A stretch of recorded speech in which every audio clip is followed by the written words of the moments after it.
Welcome to the On Your Side podcast. I'm Gary Harper. And I'm Susan Campbell. Hey, how's your car doing? I mean, last time you and I talked, I kind of like threw something out there in the universe, and then I couldn't get it back, and then I needed to fix. No, now we're good. Okay. Knock on wood. Okay. But we're not going to repeat that same mistake. Right. Because I put it out there, and I was like, "How's your car?" And you were like, "Oh, it's great." And then all of a sudden, your check engine light came on. I'm just gonna say, I think we're running along-ish, and we're gonna leave it at that. You, on the other hand, yeah. Yeah, you know, I got bought it brand new in 2023. It only has 31,000 miles on it, and I'm driving home the day before yesterday on the interstate, and all of a sudden it went into low acceleration mode. I go to a stop sign. It doesn't really want to move. Yeah, it's scary. The good thing is it's under warranty, right? But still, I'm like, this is a new car with 31,000 miles. This should not happen. Well, and the range of potential repairs, because you don't know exactly what's wrong with it yet. You're still waiting on the diagnosis, right? Well, yeah. I mean, I was looking up what low acceleration mode can mean. It can mean anything from a dirty air filter. I hope it's that. To replacing a transmission or the engine. Whew, I hope it's not that. That's huge. Well, even if it's that, the value of my car, when it comes to selling it or trading it in, if somebody looks up, Kelley Blue Book, it's going to say new engine. I don't like the sound or the sight of that on paper. But fortunately, at least under warranty. Good thing. Phew. Yeah. So, new report came out. Yeah. Talking about the price of cars. Oh, my goodness. It's eye-popping. I mean, $50,000? More than that. Just a tick above it. It's wild. What is going on there? I don't know. We're going to get the answer. We're talking to Brian Moody. He joins us on the On Your Side podcast. And, Brian, you are with Kelley Blue Book. Everybody knows KBB. How are you today, Brian? I am doing well.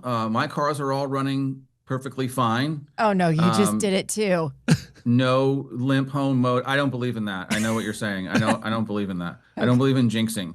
Also, because I have a Saab, we don't need an excuse for a light to come on. Like it could just happen. A Saab? I haven't seen, do they still make those? I haven't seen a Saab on the road in years. No, they don't still make them, but that's part of why I like them.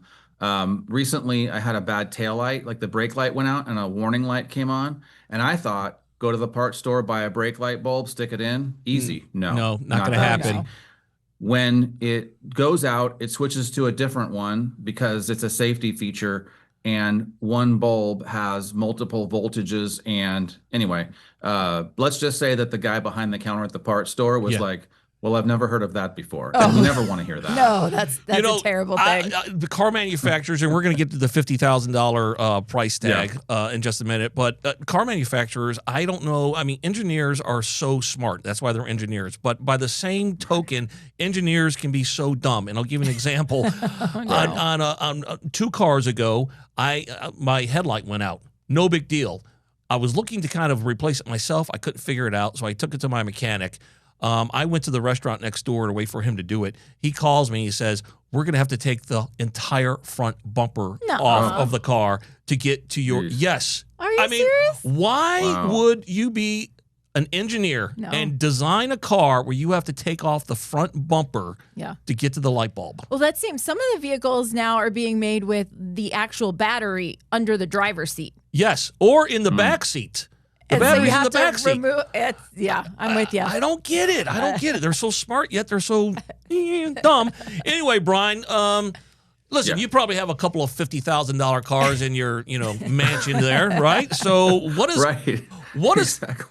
going on with these $50,000 plus cars? How did we reach that threshold? There's a lot of different ways. Like, so the reason, I'm not surprised. We've been seeing it kind of creep up gradually. So I'm not super surprised. I don't know if it's going to hold though. And here's why. There's all of these things conspiring to make cars more expensive, especially right now. And by the way, when we say the average transaction price, we mean like the price that someone paid across all different types of vehicles. So here's a few things to keep in mind when you see that $50,000 average transaction price. First, electric cars are expensive. The more people that buy electric cars, the more the average is going to go up. As that taxpayer-funded incentive went away or was beginning to go away, everybody rushed that wanted one. Everybody rushed to get an electric car under the deadline. Okay, so that drives up the average because those cars are typically more expensive. Tariffs are not helping the average transaction price. And then on top of that, the tariffs on the cars, but then tariffs just on parts and that kind of stuff. Plus, here's one little thing. A lot more people who are buying new cars are actually opting for luxury cars or opting for more expensive cars. There's a stat that we have where it says something like 7.4%. So let's say 7.5% of new cars sold last month transacted above $75,000. That's not the prices going up. That's people choosing to get something different. For the most part, people are not buying in those huge numbers, those lesser expensive cars. If everyone all of a sudden said, you know what, we got to get a Corolla in here, the average would go down somewhat. So all those things are working together to bring the price or the transaction price of those cars up. Are people paying for these vehicles in cash with these extraordinary luxury price tags, or are these people taking on really expensive monthly loans? Yeah, some people are taking on really expensive monthly loans. I'm sure you guys have the same experience that I have, which is that many of your friends and family and coworkers often say, hey, how can I get a really good deal? Or what's a good car? Or what's a car I should avoid? Like, I'm sure that happens to you guys too.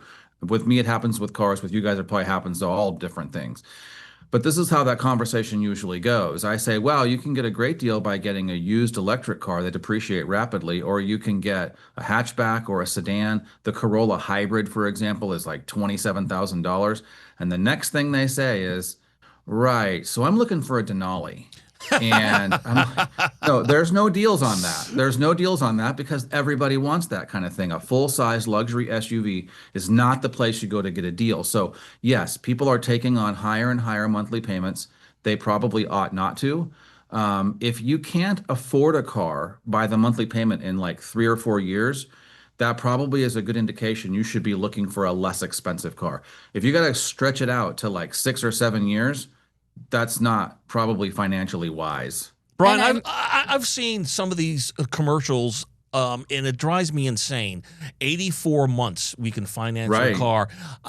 People don't understand. If you go for the 84 months, sure, your payment will be a lot less. But, I mean, by the time you reach the 3rd or 4th year, 84 months, by the way, what is that? Is that 7 years? Do the math for me, Susan. It's an extremely long amount of time for a car loan. Can I tell you the worst car loan I actually saw just very recently? I was trying to help somebody with an issue that was unrelated to the actual loan she got, but I was just looking through her paperwork. This loan, she got it. It was a used car, so not even new. 2018 vehicle. She got a 72-month loan. Oh, boy. At, wait for it, 29.99% interest. Oh my gosh. At the end of this loan on what is, I think, a $14,000 vehicle. I don't want to hear this. It was going to be like $45,000 that she had paid over the life of the loan. Oh my gosh. That's so. I think did she digest that? Did you tell her or no? And she understood after we had this conversation, but the deal had been done. She signed on the dotted line, and she made the deal based on what she could afford per month. So the car salesman said, "Can you afford $525 a month?" She said, "I sure can." So he figured out what to do to make it a $525 payment. Right. So I could sell you a Ferrari for $300 a month. Sure. Right. But 30-year there's loan. a couple questions. Of course, the next question should be, well, for how long? Yeah. And I think that people, when they see that monthly payment, they need to ask a few questions. To be honest, there's some people like that. People's credit varies. If you have good credit, there's no reason that you should be paying that much interest. So know your credit score is a good way going into this to avoid those super high monthly payments. But just asking a few smart questions will help.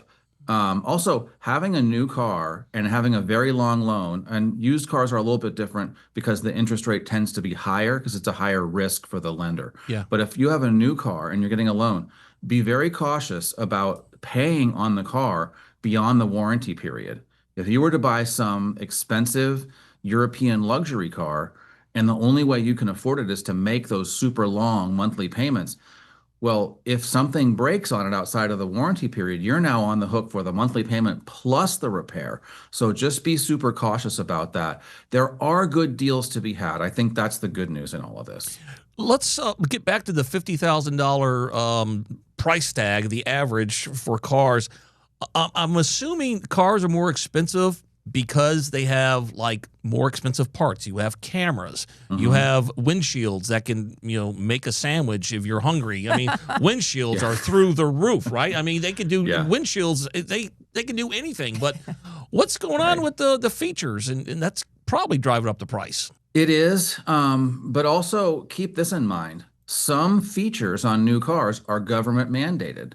So that's not helping. If you mandate something, and listen, I'm not saying whether or not it's worth it or it saves lives, or I'm not making the argument if it's not worth it. That's not for me to decide. But the more things that are mandated that a car has to have, the less we let the market decide, the higher the price is going to go, because something as simple as a complex windshield, it adds weight, it adds cost, and it adds complexity. Anytime you add complexity to the manufacturing process, you make fewer per day or fewer per hour, and then the price goes up. So all of those things are conspiring to drive the price up, in addition to consumer demand. People would today expect to see a touchscreen in their car. I think one thing that is going to happen in the future is you're going to see those touchscreens getting a little bit smaller, and you're going to see more hard buttons because consumers have said they prefer that. That might be a way that we save money, in addition to lower range electric cars. Electric cars are expensive because they have those 300 to 500 mile driving range. Well, that's great for some people, but not everyone needs that. If we start seeing lower range electric cars, we can see the price come down on those too. At the beginning of this conversation, you mentioned we might not stay above this $50,000 mark. Walk me through what the future does potentially hold for pricing. Why might it fall back down? Okay, so a couple reasons why it might fall back down is that as we see on the news, we see certain countries, certain entities entering into trade agreements with the U.S. due to the tariffs, or due to, who knows, something was already in the works and they made it look like it was tariff related, but whatever. They enter into these agreements that can help reduce tariffs. Also, all of those people rushing out to get an electric car before the $7,500 rebate expires, that's not going to happen next month. The next full month that we have, electric car sales are going to be really down quite a bit. Even though some automakers have offered their own incentives now, it's not going to be enough to keep the sales rate of electric cars that high. When you have something that's expensive and everyone gets one, it's going to raise the average. That makes sense. There's one feature on cars, and I was speaking about this earlier with somebody else. There's one feature that I would pay the manufacturer to take off my car, and that is the auto stop. Oh yeah. I said it in my head as soon as you said I'd pay them to take it off. I mean, everybody hates it. We go back to the engineers being, smart as a whip, but then, dumb as a box of rocks at the same time. We're getting off topic here with the $50,000 price, but what? But Gary has some grievances to air. No, but it's related. It's related, and I'll tell you why it's related. Because it's one of those things that, although it may not be a hard mandate in terms of the equipment that's required, a mandate for fuel economy could be contributing to that. And that's why sometimes you can't, certain features you can just turn off. On auto stop start, you can turn it off, but you must turn it off each time you get into the car on most cars. The reason for that is that the manufacturer has to say, this is the fuel economy the car gets default. So the fuel economy and the auto manufacturer can't control the way you use the car. You know that if you bought a car and every single time you get onto the highway, you just floor it every time, you're not getting the 45 miles per gallon they promised. Well, they can't control that. That's just your use. Same with turning off the auto stop start. When it defaults to on, they can then go to the EPA and say, here's our estimated fuel economy. It's 55 miles per gallon. Well, that's with auto stop start. Most people turn it off when they get in the car and they find it to be irritating. I don't have that on my car.